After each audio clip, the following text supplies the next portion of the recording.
Hello and welcome to Precon Decon, the video series where I deconstruct the pre-constructed decks of Magic the Gathering's history. In this video, we're going to look at the Garruk versus Liliana duel deck. Yeah, we're going to take a look at that and see how it measured up as a product. So this is another one of the Planeswalker-focused duel decks. It's covering a moment in the storyline where Garruk versus Liliana, they have a fight and Garruk gets cursed by the Chain Veil, and I believe that's like a really long story arc that doesn't get resolved until I think it's Throne of Eldraine, where the curse is finally broken. But Garruk has a moment where he's kind of phased out, stops being like the primary green planeswalker and becomes like kind of this rambling, like insane planeswalker hunter. It's pretty cool, honestly. Yeah, so I think this is kind of represent the moment where these two fight and that all happens. Anyway, yeah, so we're going to look at both decks and see how they sort of stand up to one another together, if they were to be kind of like a balanced game against each other, like how they just kind of stand on their own. Yeah, so just to give you an idea of when they were released, just after Zendikar had been released. I don't think there's many new cards in here. It's kind of, yeah, again, like Jason Chandra, taking cards from all over Magic's history for something that's kind of feels thematic, I suppose. Yeah, so let's take a look at that. I'm going to start by looking at Garruk's deck, which is mono green. So we've got 18 creatures, 4 instants, 5 enchantments, 2 artifacts, 6 sorceries, a single planeswalker, of course, and 24 land. And we've got a mana curve off to the side there, which is kind of all over the place, if I'm honest. But we'll get into it and see, maybe if there's ways around that. So, of course, we have a foil alternate art planeswalk here for Garruk. This is original Garruk, because I think this was, like with Jason Chandra, when we looked at those, I think this was the only Garruk available at the time, the original Law in 5 Garruk. So 2 and double green for 3 loyalty planeswalker. He has a +1 loyalty to untap 2 target lands, which is really nice, so you can sort of like be very, I suppose you can view it as like, oh, he only costs 2 mana, right? Because you pay him for 4 and then immediately untap 2 lands, and there you go. And he's up to 4 loyalty straight away. -1 to make a 3/3 green beast creature token, and there is like a minor like beast like tribal theme, I suppose, throughout the deck. Like not a lot, because there just weren't a lot of a lot of those effects honestly in the game, but like it's there. And then his -4, so it's really cheap, his ultimate. It's overrun, which is really good. Garruk is like really solid, I think. The original Law in 5 Garruk. Even by today's standards, I think all his abilities are really solid. They're all really nice and cheap. Yeah, I think he's great, honestly. Yeah, really good inclusion. And again, I like kind of the other all the other Planeswalker dual decks. I picked up 2 of these so I could have multiple Garruks and just build a big mono green stompy deck around it. So on the rares, we've got Plated Slagworm, so 4 and triple green for an 8/8, has hexproof, and that's it. It's just a really big creature that's really hard to deal with. I think there might be ways in the Liliana deck to deal with this. Like, I think there might be a sacrifice effect, or maybe something with like Death Touch or something. But yeah, like for the most part, this would be really hard for the Liliana deck to deal with. We got single Ravenous Baloth, 2 and double green for a 4/4. This is from Onslaught, I think, where beasts were like one of the major tribes. You can sacrifice a beast and gain 4 life, which is really nice. And the fact that it's just a 4/4 for 4 was actually notable for the time anyway, for being quite efficient. And the fact you can sacrifice with like instant speed, doesn't require a tap, doesn't require mana, anything like that. You sacrifice a beast who's going to die anyway, and you just get 4 life out of it is pretty okay, honestly. I think you can sacrifice itself to itself, which feels like a bit of a flavor fail, but is what it is. Yeah, just pretty okay, honestly. We've got 2 Blast Storms. This is a really nice reprint with new art as well. So 2 and double green for 5/5 with Shroud, which means can't be targeted by spells or abilities. So again, kind of hard for the other deck to deal with. Has Fading 3. So Fading is, we haven't talked about Fading in ages, but we talked about this a lot back in season 1 when we had all the Nemesis decks. So Fading is, enters the battlefield with 3 Fade counters on it. At the beginning of your upkeep, you remove a Fade counter, and if you can't, you sacrifice it. So you basically get this for like 4 turns. I think that works out, yeah. Fading is weird, and there is like a whole design article about why they switched over to Vanishing. And Vanishing, the main difference is Vanishing is you sacrifice the opponent when you take off the last counter, which I think makes more sense, whereas Fading is you sacrifice it when you can't remove a counter from it. And also Vanishing uses time counters, which, there's more things that care about time counters, so in that regard I think it's an upgrade. But yeah, Blast Storm is obviously really nice, like it's 4 mana for a 5/5 for Shroud, so it's actually really efficient. So yeah, it's great. I think it's a really nice inclusion here, especially at common level. There's two of them. So yeah, this is really nice. Especially got two of them, and then you got a full playset of them. It's really nice. We've got two Indrik Stomp Howlers, 4 and a green for a 4/4. When it when it enters the battlefield, you just naturalize. So really nice, just solid like utility creature here, and obviously then it's a big beta as it stays down. Single Croson Tusker, 5 and double green for a 6/5. Has cycling for 2 and a green. So you can pay 2 and a green, you discard it, you draw a card, and when you cycle it, you also get to search up a basic land and put it into hand. So yeah, Croson Tusk is pretty cool. Like I really like the versatility it has. Like either early game you cycle it, you get a card draw and a land, or late game it's just a big beater. So yeah, I think Croson Tusk is great. Kind of actually wish there'd been maybe more than one here to help out like kind of that wonky mana curve. We've got a single Stampeding Wildebeest. This is maybe a bit of a weird choice, I think. So 2 and double green for a 5/4. So it's a reprint from Mirage Block. So it has Trample. At the beginning of your upkeep, you return a green creature you control to owner's hand. So at 4 mana for a 5/4 Trample is obviously sort of okay, but like you have to keep returning green creatures back. So you don't have like super cheap creatures in here really that you want to keep returning. Actually, I say that you got like Vine Trellis there, which is okay to keep returning. But you don't have like a huge amount of like, because this kind of effect is obviously good with creatures that have like ETB effects, I suppose. And you got the Stomp Howler, and you got Wirewood Savage here that like benefits when beasts enter the battlefield. But I don't know. I'm not massively keen on Stampeding Wildebeest. I think it's okay. I think it has a place in that you can build around it and have like work around with like ETB effects. But there's not, I think, enough in here to make it work really really well. That said, we've got two Wirewood Savages, and this is great. This is nice to see this in a new frame, actually. So 2 and a green for a 2/2. Whenever a beast enters the battlefield, and it can be on the other side of the field. I don't think there's any beasts in the Liliana deck, but there is a way that she's got like some reanimation spells, so she can get some of your beasts back. Whenever a beast enters the battlefield, you can draw a card, which is really straightforward and really nice. And I say, if you're returning stuff with Stampeding Wildebeest and replaying it, that's card draws. Garruk obviously makes beast tokens, which is nice. You've got a few other things in here that make beast tokens. So yeah, I think having two Wirewood Savage is actually pretty cool, I think. And we've got two Vine Trellis here as a mana dork, so 1 and a green for a 0/4 with defending, taps to give you green. Yeah, it's fine. Do I like it more than Llanowar Elves and that kind of stuff?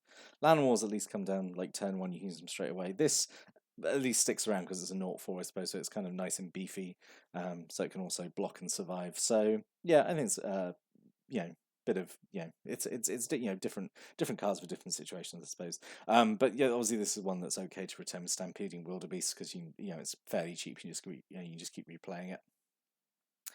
We've got two Albino Troll, which is all the way back from Urza's block. So 1 and a green for a 3/3 has Echo for 1 and a green. So Echo is basically you have to pay its Echo cost the turn after you play it, otherwise it gets sacrificed. So you're sort of paying it for it in by installments. And it also has 1 and a green, so regenerate. So it's fairly cheapish regenerate. I used to love this card. This used to be back when we used to play in sort of like middle school age when Urza's was okay. This was like a really efficient green creature because it's like a 3/3 for 2 mana, and like at the time we were like, well, whatever, you have to pay for it on the next turn as well. But like, who cares? I've got a 3/3 regenerator, and it's okay. I think it's all right. It still sort of stands the test of time. Okay, and is all right here. I still think there are like maybe better cards it could have been, but it is what it is. This thing is still okay. And then we've got two Basking Root Wallers. So 1 green for a 1/1. You pay 1 and a green to give it +2/+2 to land a turn, but only once a turn. And has Madness for 0. So the Liliana deck does have some discard effects in it. So this is kind of like a nice anti-pick against it, I suppose. Like if you're made to discard the Root Waller, then you can just play it anyway for free. Yeah, it's all right. It's all right. And also, it's a nice thing to return with the Antelopes as well, because only 1 green mana seem to keep replaying it. And then also from Odyssey block, Basking Root Waller's like partner in crime, Wild Mongrel. So 1 green for a 2/2, you can discard a card and it gets +1/+1 and becomes the color of your choice to turn. So obviously the obvious play is you discard Basking Root Waller and you get to play it for free anyway. But yeah, Wild Mongrel I think is pretty cool inclusion here because at the end of the day it's like grizzly bears with upside. The fact that you can change its color is actually pretty big because I think a lot of the removal in Liliana's deck is color locked, so it can't like destroy black creatures, which was kind of a restriction of black kill spells at the time. From what I remember, Liliana's deck also has Bad Moon, which is like a global gives black creatures +1/+1, so you could actually do that with Wild Mongrel, turn it black and get the boost from Bad Moon if it was out. So yeah, I think that's a pretty cool little inclusion here.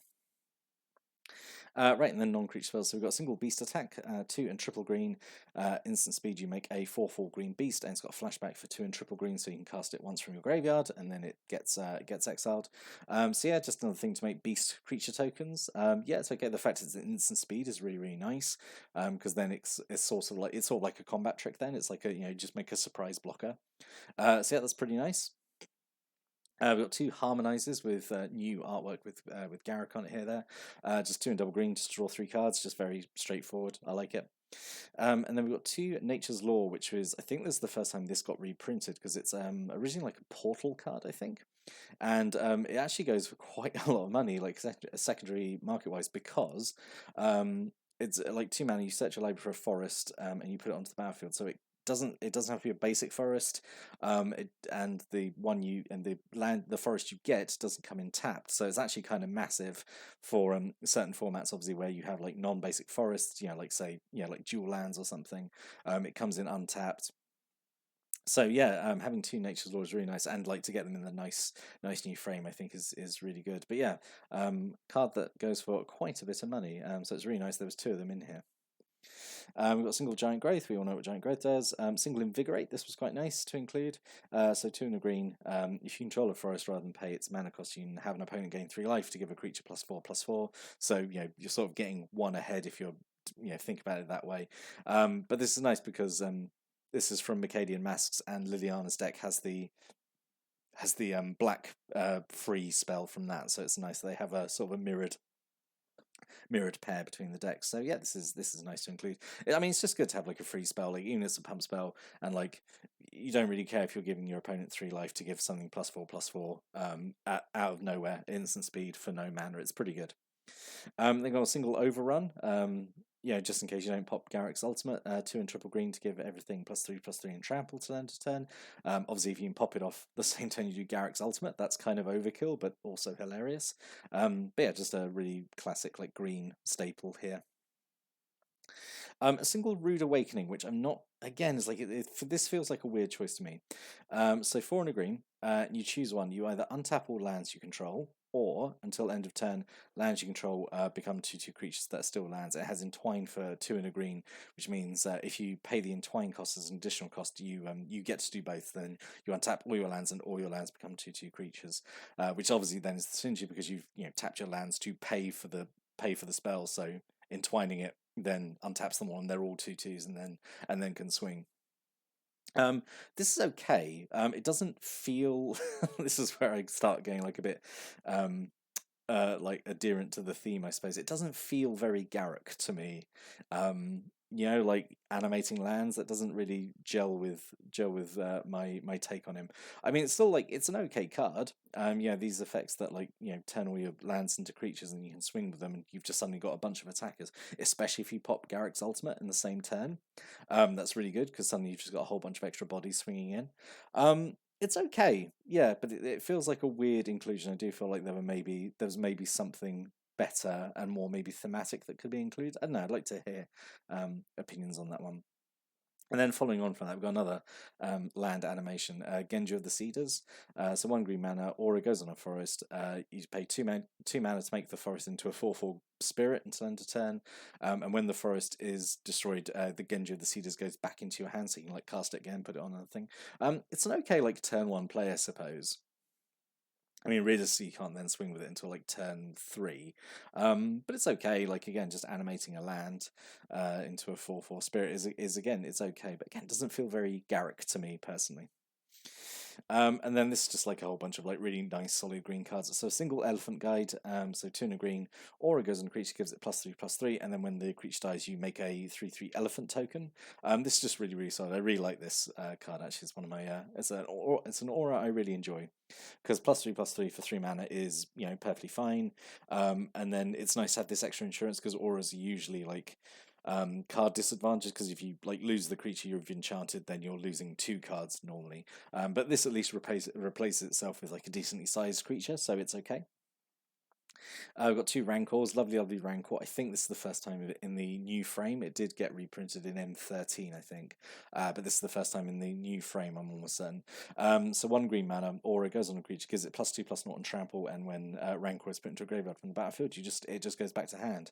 So you've got to be to get rid of it permanently, you've got to be essentially target the thing that it was going to go on, and then it all fizzles, and then, you know, then it doesn't work, then it's permanently gone. But having 2 of these is great, and you've got like so many like kind of I was going to say so many. You've got like a few things that make tokens, and this is like a great aura to put on like a token, you know, something that's kind of disposable anyway, and then you just swing with it, because like anything with Rancor on it is like such a threat immediately. For such like a small mana investment. So yeah, it's really good. Really like Rancors in here. Goes really great on the plated Slagworm, obviously. Yeah, so really nice inclusion here. Again, really nice there's 2 of them. There's no Lignify. This is kind of like a green pacifism effect, I suppose. So 1 green, aura goes on a creature. The enchanted creature is a 0/4 tree folk with no abilities. So yeah, that's that's kind of okay. Like just kind of neuter sort of a scary creature. You could also, I suppose, do this on maybe like one of your creatures. Maybe like if you really need like an extra blocker, like turn like the Basking Root Waller or like the Wild Mongrel into like a big blocker if you absolutely needed to, I suppose. But obviously, mostly just stick it on an opponent's creature and just kind of like make them useless.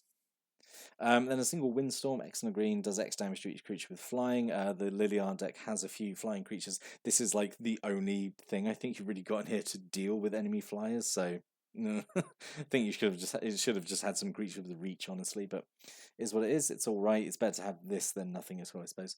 And then this is really interesting. 2 Serrated Arrows. So this is a reprint from Homelands, I want to say, like a really old set. So 4 mana artifact comes in with 3 arrowhead counters. At the beginning of your upkeep, there are no arrowhead counters on serrated arrows. You sacrifice it, you can tap, you remove an arrowhead counter, and you put a -1/-1 counter on target creature. So really nice that it's a -1/-1 counter, so like it stays around even after the arrowheads is sacrificed.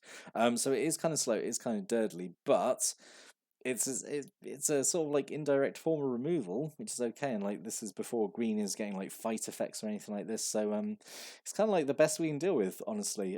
Yeah, so I appreciate it being here, and again, it's like got new artwork and stuff, and it's in a new frame, so that's pretty cool. Then a single treetop village, so it's just a land, comes to play, taps, gives you green, we can spend 2 to make it into a 3/3 ape with trample. Just really solid land folk, self-animating land here, I suppose. It's part of a cycle again from Urza's. They were all actually pretty good from what I remember, like all these animating lands, but treetop villages I think particularly good. Like becoming a 3/3 trample for only 2 is really solid. 2 Slippery Cast, which is just a cycling land, and then 21 Forest. So, I'd love to know what you think about this deck. To me, it doesn't really have much of a theme to it. I said there's a very, very minor beast tribal theme, but apart from that, it's kind of all over the place. It just kind of feels like generic green kind of good stuff. Very like iconic, but without much identity, if that makes sense. Like there's no kind of like mechanical hook to it. It's not like all focusing around, say, like, you know, like say like, oh, like beast tribal and stuff. There's a few effects. That's the closest it's got to a theme, but aside from that, it's just kind of like a bit of a mishmash of, I suppose there's like a very small like land animation theme, but again, like no real payoffs for doing it. It just feels a bit, I don't know, maybe a bit scattergun in what it's got going on here. And spoilers, the Liliana deck is also a bit like that, where it's very solid in terms of like it's just kind of got good stuff in it, but no real, I say no real hook to it, no real identity beyond just kind of having generically good stuff. But I'd love to know what you think about this deck. Stick a comment below if you've got any thoughts or comments or stories, opinions about it. If you think if there's any cards that would work really well in this, you know, if you had this deck and you played it and you had a good time with it, yeah, stick a comment, let me know. But I'll be back next time going to look at the Liliana deck, so I hope you join me for that. But until then, thanks for watching and listening, and have a great day.